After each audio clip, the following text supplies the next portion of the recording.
10 years. 3,652 days of marriage, of shared meals, shared beds, shared secrets whispered in the dark. And on the night they celebrated every single one of those days, surrounded by the people they loved most in this world, he stood up. He raised his glass. He smiled at her. And then he burned their entire life to the ground. This is one of the most devastating stories I have ever told, and what makes it devastating is not the betrayal. Betrayal, sadly, is common. What makes this story unforgettable is the way it ended, because the ending of this story will make you ask yourself a question that has no right answer. Was it justice, or was it cruelty? You tell me. Because honestly, after hearing everything, I still do not know. Let me tell you about Daniel and Sarah. Those are not their real names, but their story is very, very real. They met in college, junior year. It was one of those stories that sounds too perfect to be true. She dropped her coffee in the library. He picked it up. Their hands touched. And that was it. That was the beginning of everything. Daniel was the kind of man your mother prays you will marry. Quiet, steady, the type who shows up early, stays late, and never complains. He worked as an engineer, not flashy, not rich, but dependable, the kind of man who builds things that last. And Sarah was the spark, the one who walked into a room and made it brighter. She laughed too loud and danced in the kitchen and left sticky notes on the bathroom mirror that said things like, "You are my favorite human." She was warm, she was present. She was, by every measure anyone could see, completely and utterly in love with her husband. Together, they built a life, a house with a red front door, 2 kids, a boy and a girl, pencil marks on the kitchen wall tracking how tall they grew. Inside, jokes no one else understood. A decade of Sunday mornings with coffee and crossword puzzles.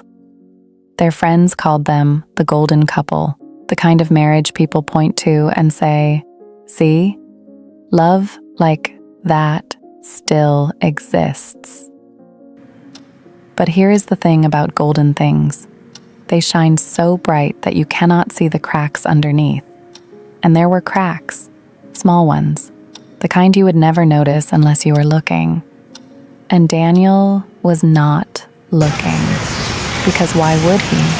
He trusted her, completely, without question. But if he had been paying attention, he might have noticed that Sarah had started working late, not every night, just Tuesdays, and Thursdays, and sometimes Saturdays. He might have noticed that her phone never left her hand anymore, that she angled the screen away from him when she texted, that she laughed at messages she never told him about. He might have noticed, but he did not, because Daniel loved her, and love, as we all know, is the most effective blindfold ever invented. Then came the night that changed everything. And it started with the smallest thing imaginable. A phone notification. It was a Tuesday. Nothing remarkable about it. The kids were asleep. Sarah was in the shower. Daniel was lying in bed, scrolling through the news on his own phone, when he heard her phone buzz on the nightstand. He was not snooping. He was not suspicious. He just glanced over, the way you glance at a clock, the way you look both ways before crossing the street. Just instinct. Just a reflex. The notification was from a contact named Mark, and the message said 4 words. "Good night, babe." Daniel stared at those words, and in that moment, something inside him shifted. It was not dramatic. There was no thunder, no scream. Just a quiet, almost gentle sensation of the floor disappearing beneath him. His hands went cold. His mouth went dry. The shower was still running. Sarah was still humming some song he could not recognize. And Daniel was sitting on the bed they had shared for 10 years, realizing that he might not know the woman on the other side of that bathroom door. But here is what he did not do. He did not burst into the bathroom. He did not scream. He did not throw the phone against the wall. Instead, he did something far more terrifying. He sat perfectly still, and he thought. The next morning, while Sarah was dropping the kids at school, Daniel sat down with her phone. She had never changed her passcode. Why would she? They trusted each other, or at least he had trusted her, and she had trusted his trust. What he found was not one message. It was not 10 messages. It was 847 messages from the same number, spanning 14 months. 14 months, that is 425 days. That is every Tuesday and Thursday she said she was working late. That is every Saturday morning she said she was at yoga. 14 months of lies stacked on top of each other so carefully that the tower never wobbled. Until now. Daniel read them, all of them. It took him 3 hours. 3 hours of sitting at the kitchen table, reading love notes his wife had written to another man. And the worst part?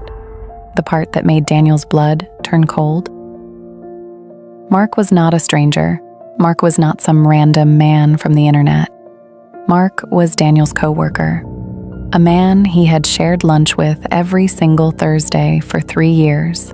A man who had been to their house, who had sat at their dinner table, who had held their daughter at her birthday party and smiled for the photo. For 6 weeks, Daniel lived a double life, his own kind of double life. On the outside, he was the same Daniel. He cooked dinner, he helped with homework, he kissed Sarah goodnight, he laughed at her jokes, he held her hand during movies. He was, by all appearances, the perfect husband. But on the inside, he was drowning. Every laugh they shared felt like a performance. Every time she said, "I love you," a voice inside his head whispered, "Do you? Do you really? Because I have read what you say to him at 2 in the morning when you think I am sleeping. I know what you call him. I know what you promised him. I know everything. And you have no idea that I know." There were nights, he later said, when he would lie next to her in the dark, listening to her breathe, and wonder, who are you? Who is the woman I have been sleeping next to for 10 years? Because the woman I married would never do this. So either she changed, or she was never real in the first place. And I honestly do not know which possibility is worse. But Daniel held it in. Night after night, smile after smile, because he understood something that most people do not understand in moments of betrayal. The truth is most powerful when it is delivered at exactly the right moment. Say it too soon, and it becomes a private argument behind closed doors. A fight she can spin, a mistake she can minimize. Say it at the right moment, and it becomes undeniable, unspinnable, permanent. And Daniel had chosen his moment. Their 10-year anniversary dinner. He booked the restaurant himself, their favorite Italian place, the one where they had their first real date. He invited their closest friends and family, 30 people in total. Her parents, his parents, her sister, their college friends, even Mark. Yes, he invited Mark and Mark's wife. He ordered champagne. He bought her favorite flowers, white peonies. He even wrote a speech. He spent 3 nights perfecting every word, every pause, every breath. But the speech was not what anyone expected. The dinner was beautiful. The restaurant had set up a long table with candles and white tablecloths and little cards with their names on them. Everyone was dressed up. Everyone was smiling. It was, by all accounts, a perfect evening. Sarah was glowing. She wore the dress she had bought specially for the occasion. She held Daniel's hand across the table and whispered, "I cannot believe it has been 10 years. He looked at her, really looked at her, for what he knew would be the last time, and he said, "Neither can I." Dessert came. Champagne was poured. And then Daniel stood up. He picked up his glass. He tapped it gently with a fork. The room fell quiet. 30 faces turned toward him, 30 people who loved them both, ready to hear a toast about love and commitment and forever. He began, "10 years ago, I married the most beautiful woman I had ever met. And for most of those 10 years, I believed I was the luckiest man alive." Marriage teaches you many things. It teaches you patience. It teaches you compromise. It teaches you how to love someone even when they make it hard. And sometimes, if you are unlucky, it teaches you one more thing. It teaches you that the person sitting next to you is not who you think they are. I found her messages. I found all of them. 847 of them, to a man sitting 3 chairs away from her right now. I could have done this privately. I could have filed for divorce quietly. I could have spared everyone in this room the discomfort of watching our marriage end over dessert. But she did not give me that courtesy. She lied to me for 14 months. She lied to all of you too. Every dinner, every holiday, every photo where she smiled next to me and pretended. She lied to the people who love her, and I will not let her lie one more day. Thank you for 10 years. I mean that. Parts of it were real, and those parts were beautiful. But I deserve someone who means it when they say goodnight to me, and only me. What happened after Daniel walked out of that restaurant could fill another video entirely, but here is what you need to know. Sarah called him 47 times that first night. He did not answer one. She sent messages that ranged from fury to desperation to bargaining to begging. He read them all. He replied to none. Mark. Poor, stupid, arrogant Mark. His wife found out the next morning because one of the dinner guests, Sarah's own cousin, sent Mark's wife a text before the dessert plates were even cleared. Within a week, Mark was served divorce papers. Within a month, he was transferred to a different office in a different city. Within 3 months, he had lost his wife, his home, and most of his friends. And Sarah lost more than a husband that night. She lost the version of herself that everyone believed in. The golden wife, the perfect mother, the woman who left love notes on the bathroom mirror. That woman died in that restaurant, in front of 30 witnesses, and there was no bringing her back. And Daniel moved to a new city. He got an apartment with big windows and painted the kids' rooms himself. He got full custody, not because he fought dirty, but because Sarah, by her own admission, was in no state to fight at all. He started therapy. He started running.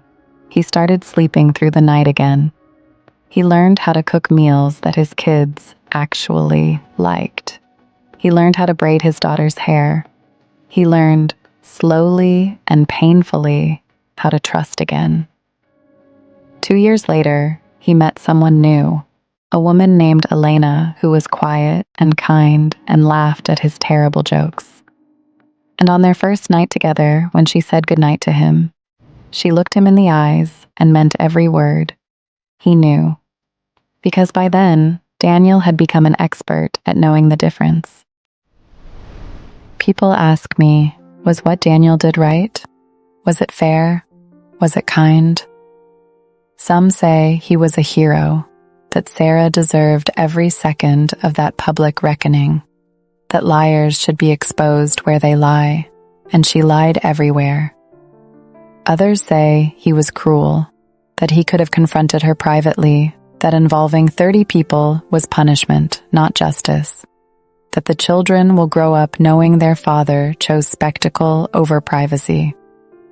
And honestly, I do not have an answer, because both sides are right. That is what makes this story so difficult. That is what makes it stay with you after the video ends. But here is what I do know. Here is the lesson I take from Daniel and Sarah's story. Betrayal does not just break trust. It breaks time. Because once you know the truth, every memory gets rewritten. Every kiss. Every I love you. Every quiet Sunday morning with coffee and crossword puzzles. You look back at 10 years of your life and you do not know which parts were real. And that, more than anything, is the true cruelty of betrayal. Not the act itself, but the way it poisons everything that came before. But this story, as devastating as it is only the beginning. Because tomorrow, I have a story that makes Daniel's toast look like a gentle conversation. Tomorrow's story is about a mother, a cancer diagnosis, 5 years of tears and hospital visits and money spent, and prayers whispered in the dark, and a truth so ugly that when it finally came out, it did not just break a family, it erased one. So make sure you are subscribed, because you do not want to miss what comes next. And one last thing. I need to know, if you were Daniel sitting at that table, holding that phone, knowing everything you know, would you have stayed silent? Or would you have given that toast? Tell me in the comments, because I genuinely want to know. And be honest, because Chloe always knows when you are lying.